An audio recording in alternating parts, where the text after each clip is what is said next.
ఈరోజు వార్తల్లో సారాంశం ఏంటంటే రాబోయే 90 రోజుల్లో 30,000 కొలువుల భర్తీ. సో జాబ్ క్యాలెండర్కి అనుగుణంగానే ప్రతి ఖాళీ నింపుతాం. Firemen processing parade CM Revanth Reddy. So ఒక ఇంపార్టెంట్ న్యూస్ ఇది. రాబోయే 90 రోజుల్లో మరో 30,000 ఉద్యోగాలు భర్తీ చేసేందుకు నోటిఫికేషన్లు జారీ చేశామని ముఖ్యమంత్రి రేవంత్ రెడ్డి అన్నారు. డిఎస్సి ద్వారా 11,000 ఉపాధ్యాయ పోస్టులు గ్రూప్ 1, 2 ద్వారా కాలనీతో పాటు ఇతర శాఖల్లో వీటిని భర్తీ చేయనున్నట్లు తెలిపారు. సో ఏదైనా కూడా డిఎస్సి మిత్రులందరికీ కూడా ఒక గుడ్ న్యూస్ ఏంటి అంటే ఎగ్జామ్స్ కాగానే సో మనకు సిబిటి మోడ్లో ఇప్పుడు ఎగ్జామ్ జరిగింది. వెంటనే మనకు కీ పెడతారు, తర్వాత రెస్పాన్స్ షీట్స్ పెడతారు.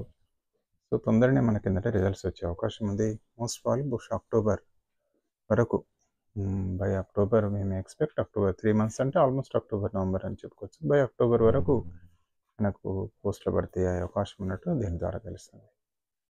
సో ఇది ఈ వార్త యొక్క సారాంశం. ఇది కూడా అంతేనే. సో ఈ విధంగా మనకు ఇంపార్టెంట్ న్యూస్ అప్డేట్.